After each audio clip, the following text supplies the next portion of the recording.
La haute autorité de l'audiovisuel et de la communication se veut garante de la protection des médias de toute nature dans l'exercice de leurs fonctions. Cette conférence de presse vient remettre les pendules à l'heure pour une presse en ligne plus responsable. La HAC a à cœur d'accompagner tous les médias, quelle que soit leur forme, à pouvoir sortir de la précarité. Pour ce faire, nous sommes obligés à nous appuyer sur l'exécutif qui donnera les moyens pour ce faire.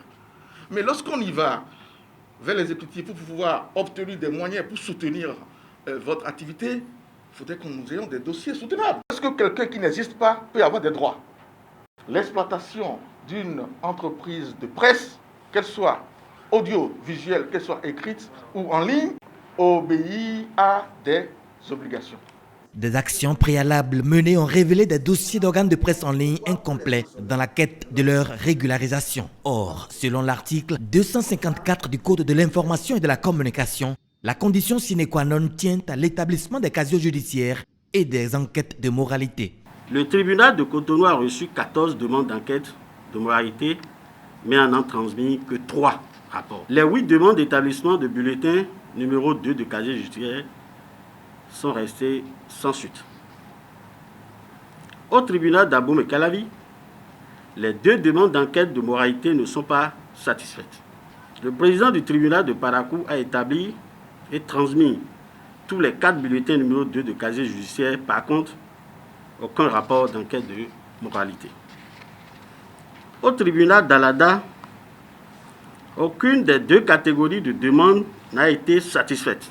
C'est le cas au tribunal de Natitengo. La Cour d'appel de Cotonou n'a transmis aucun des 4 bulletins numéro 2 du casier judiciaire. C'est aussi le cas des tribunaux de Kandi, de Porto-Novo, où les demandes d'établissement de bulletin numéro 2 de casier judiciaire sont restées sans suite. Qu'en est-il des médias qui sont déjà sur les satellites, qui sont visibles et qui ont des prolongements sur Internet?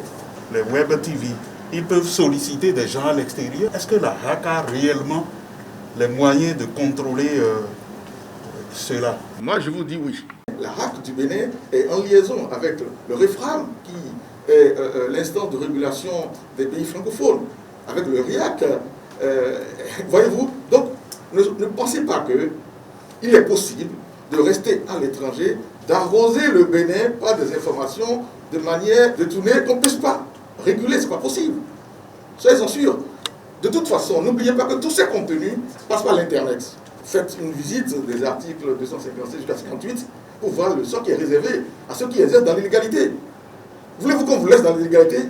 Non. La HAC précise les démarches après celles du tribunal. Après le retour des tribunaux, il y a visite sur le terrain. On ne va pas donner l'autorisation à quelqu'un qui n'existe pas. Et en plus de ça, dans la régulation normale de la HAC, il est contrôlé si vous faites ce pourquoi on vous a donné l'autorisation. Et les gens sont sanctionnés. Je ne vois pas comment vous allez faire autrement. Mais pour l'instant, s'agit-il de surseoir ou d'arrêter? Surseoir voudrait dire que vous êtes dans une situation légale et on vous demande de faire une pause pour une raison X. Qu'on soit sur les mêmes longueurs d'onde. Il ne s'agit pas de surseoir, c'est d'arrêter.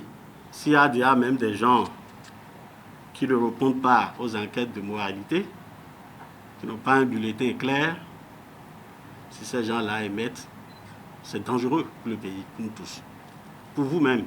Et je pense que ce qu'il nous reste à faire, c'est avec vous et ensemble essayer de régler le problème des tribunaux. Parce que nous ne savons pas ce qui bloque. Une équipe serait déjà sur pied vers les tribunaux pour une issue favorable et responsable.